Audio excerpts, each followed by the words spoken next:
This lesson will be about a concept called educational signaling. Now, recently we've discussed a behavior found in gazelles called stotting. And we did some good thinking. We tried to figure out how this stotting behavior might be advantageous for the gazelles, and we went through several different hypotheses. Well, animal researchers have collected some data as shown here in the pie graphs here, and this data was taken to support one of the particular hypotheses, namely that stotting behavior is signaling to the cheetah that the gazelle is healthy and strong and fast. You'll notice that when the gazelle stots, the cheetah abandons the hunt more than if the gazelle does not stot. In fact, only when the gazelle was not stotting did gazelles get killed by a chase. Now, this is limited data, but it does show a pattern. So we'll follow up with this idea that the stotting behavior is signaling cheetahs about the health of the gazelles. Now, importantly, when we find signaling in nature, both parties benefit from the signal. So it's in the cheetah's interest to pay attention to the high stotting behavior of the gazelles because the cheetah doesn't have a lot of energy to waste. And it's in their interest to not chase the healthy, fast gazelles. The signal has to benefit the cheetahs because imagine if the stotting caused cheetahs to waste their time and energy chasing the fast ones, well then those cheetahs are going to starve more than others who ignore the signal. So when we find signals in nature, evolution produces signaling when both parties benefit.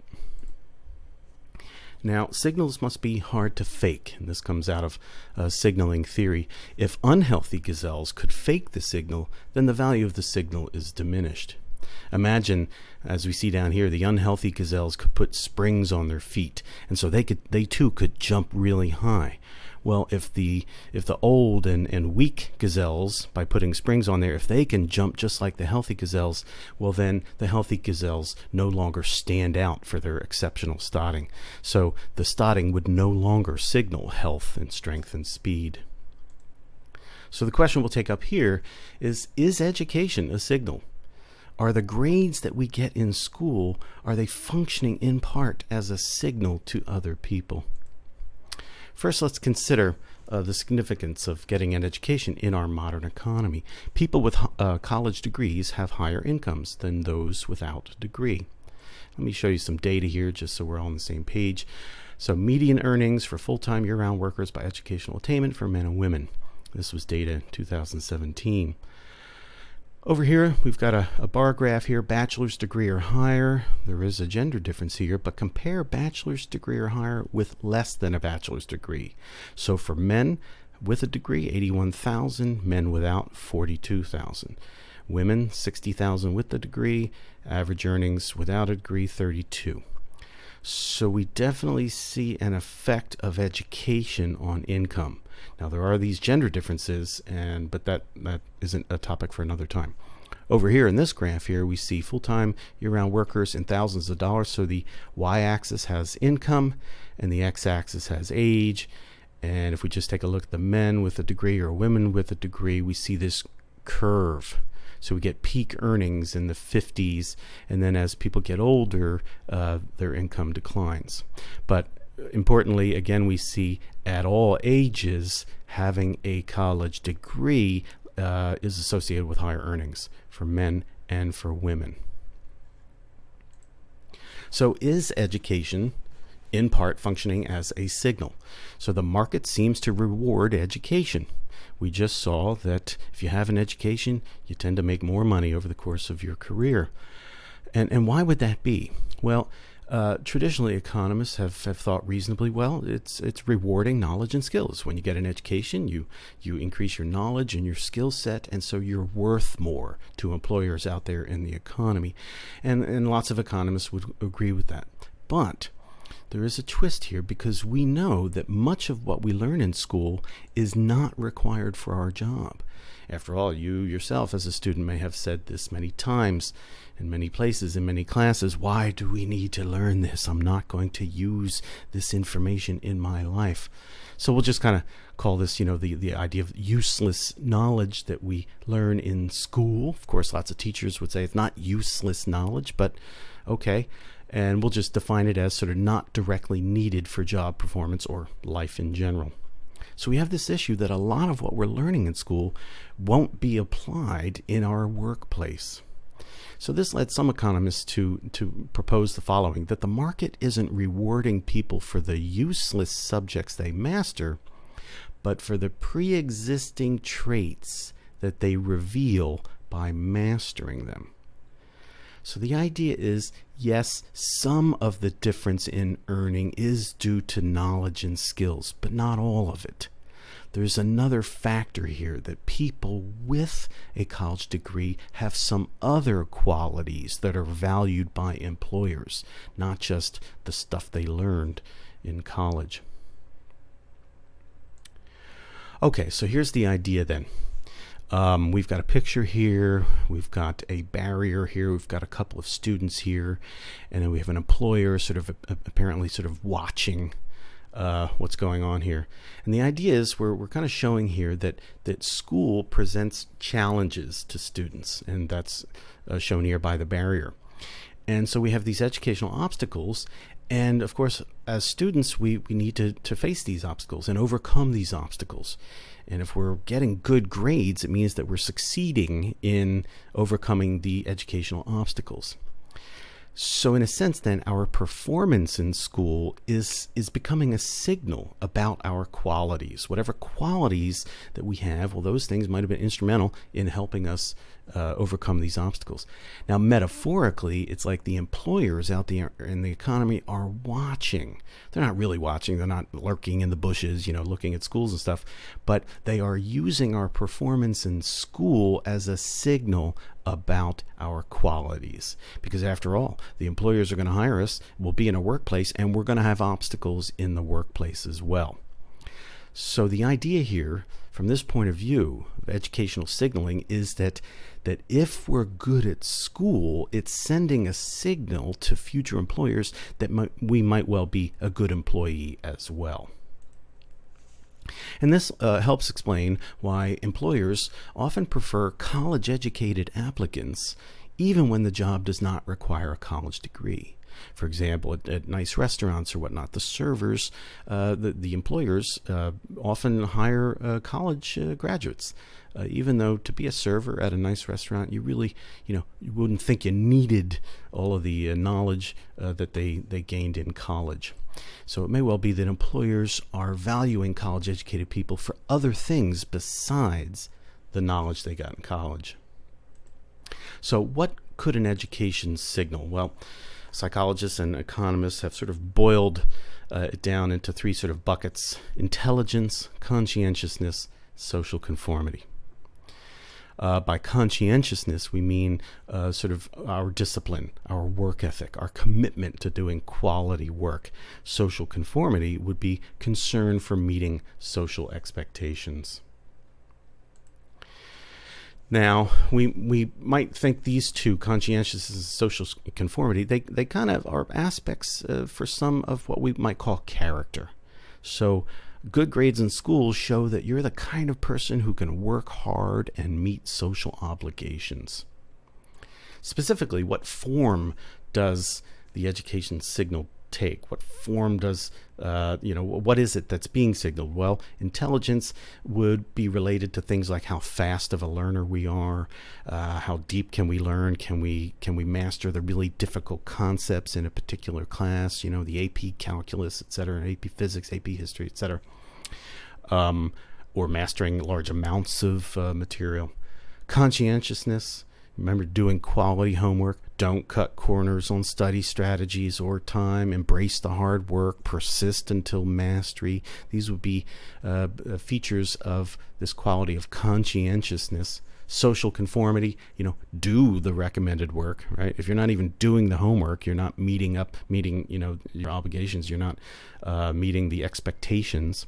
Doing the work when it was recommended, so when the work is assigned, that would be social conformity. Following instructions, using the recommended techniques, and then we shouldn't be hearing the complaint that I'll never have to know this the rest of my life, right? So in other words, adults and teachers, parents have certain expectations, and if you show high conformity, you're going to try to meet those social expectations. So good grades then in school signal the whole package from this point of view. If you're getting good grades, you've got some good mix of intelligence and conscientiousness and social conformity. Now, again, it's just a mix, right? You might have one of these features, you might be strong in one and weak in another, right? So you might be really highly intelligent, but you're lacking conformity. You're just not going to do the homework. You might be hardworking, but lacking in intelligence. You're having difficulty mastering certain concepts. Or you might be, again, intelligent, but you're not conscientious. So you don't follow through with doing good work. So the idea then is that we're going to call this the ICC, so intelligence, conscientiousness, conformity. Together, they're sort of like a motivational rocket, and if you have a good mix of these things, you're more capable than others with a less effective mix in meeting the challenges that are put in front of you. So success is a sauce made of several ingredients there.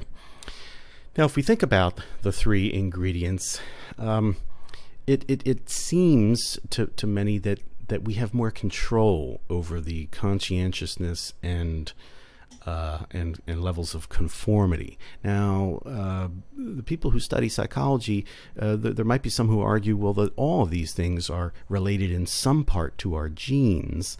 But in addition, there does seem to be just this sense that we can sort of make changes or do better in these areas of conscientiousness and conformity, whereas intelligence, one may be hard-pressed to figure out how are we going to increase our intelligence, although there are scientists who are studying that very thing. So when we think about school then, school is challenging us, and so it's forcing us to send a signal about ourselves. Middle school has a certain level of difficulty. As we get to high school, notice the barrier, the obstacles get greater. We've got more information to master, it's more difficult material, we've got time pressures. So as the difficulty of school increases, the challenges increase, and so if we continue to succeed, we are sending a really good signal. In addition, school is just year after year, right? Until high school, 18 years old. So the length of the schooling process also amounts to a good signal. If we're getting good grades year after year, it's saying something about us. And remember from the cheetah case, we said that signals in nature should be hard to fake, right? So we don't want the cheetahs, the weak and old and ill cheetahs or gazelles to be able to put springs on their feet and stop, because then that undermines the value of the signal. Well, in the same way, education should be hard to fake if it's functioning as a good signal. In general, education is hard to fake. So school gets progressively more difficult. The duration is long. There's lots of hoops to jump through that require self-regulation. So it's difficult to get good grades year after year as the courses get more difficult. So you've got to be able to persist and manage your emotions and stay focused and master the material, etc. And the flip side, then, trying to fake an education is challenging. Now, there are a couple ways we can fake, the education. We can cram, in a sense. Cramming is when you just kind of study right before the test. Cheating, of course, you're being dishonest. And those things may get you short-term gains, right? You can cheat on a test and get an A, right? You can cram right before the test and get an A, but both of these approaches over the long term are often detected. And people will quickly identify those who don't know what they're talking about. So in the case of cramming, Psychologists have shown that you might be able to cram your way to an A or B on the next test, but you're going to forget a lot of that information very quickly. So you might end up with good grades on assessments, but at the end of the year, you really don't know much. Cheating, of course, also is vulnerable to detection with severe consequences. So not only do cheating and cramming harm the individual, but they harm others too. Now, teachers often point out that cheating or cramming only hurts the student. Evidently, students don't seem to mind the harm to the self. So we do have students who cram. We do have students who cheat. Perhaps the cramming is a larger population. But the problem here is that cheating and cramming also hurt others because it sends a fake signal, right? The grade. And that's going to diminish the value of the signal. So when there are cheaters in school, other students who honestly studied and acquired knowledge and skills will not stand out as much. So cheating, not only is it harming the cheater because you're not living up to ethical standards, or you might even get punished, but you're also attempting to harm others because others might have done some hard work, but they won't stand out anymore against the cheaters. And similarly for cramming, when students cram, other students who used good study techniques will not stand out as much. So if you're high in social conformity, you're not likely to be trying to fake your signal. So that's a good thing. So again, the cheaters are low in conformity, and so are the crammers, because teachers do not recommend cramming. They want students to have lifelong knowledge. Cramming's not the way to achieve that. Now, the behavior of teachers can also diminish the value of the signal. There may be situations of grade inflation, and so when there's grade inflation, then it's harder to kind of really sort of stand out if you really know your stuff. In addition, if we fail to police the cheating, then again, we're allowing cheaters to corrupt the signal.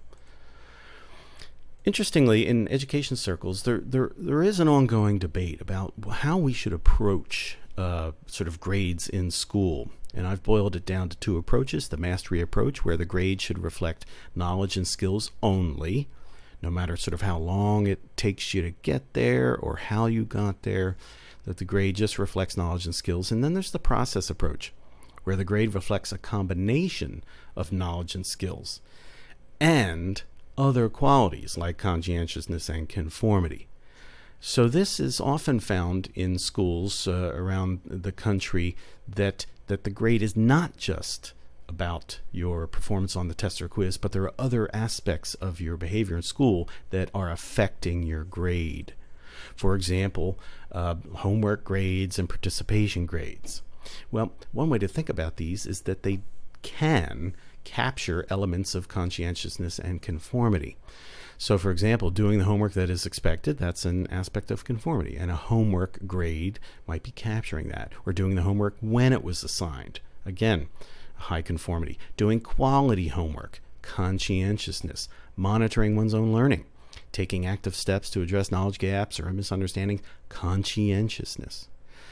In the same way, participation grade can capture some of these qualities. Being attentive during lessons, that's what's expected, so high conformity, and you're trying to do good work in school, right? Conscientiousness. Asking questions to check understanding, that's a conscientious thing to do. You're concerned about learning, really learning.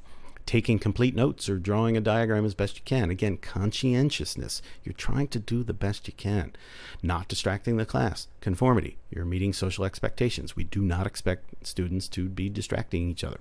Working well with other students to achieve a common goal. Again, conformity. We're expecting teamwork in the classroom. So in sum then, there are two ways to get an A in school, right? We can cram, just study right before the quiz, and we might be, fortunate enough to be able to answer the questions on the test. We can cheat, and that's certainly a bad option. There might be extra credit. We can just pad our grade with that stuff. So we might end up getting an A this way, or we can use good study habits that produce lasting knowledge and skills. But this approach requires precisely these other elements that are being signaled by grades, conscientiousness and conformity. So I don't think it'll be surprising that you'll hear me recommend that this is the better A as we go through our schooling. This is the A that sends a more powerful signal, even though the cheater and the crammer and the extra credit, they might have an A. See, that's a fraudulent A. That's an A that is fooling others in the economy, and it's actually harming those who have the better A, the ones who really do have lasting knowledge and skills. So we want to get this kind of A. That's the powerful signal, and we want to be on the lookout for others that are sending a fraudulent signal, because that not only harms themselves, but it harms other students as well. So we'll end with this, something that teachers have heard many times over the course of their careers. A student says, "I will never have to know this the rest of my life." Well, now we have another way of looking at that. It may well be that you'll never have to know this the rest of your life, but learning it well anyway sends a powerful signal. If you're faced with material that you're not interested in, or is difficult, or is annoying in some way, and yet you can still demonstrate learning, that is a powerful signal indeed.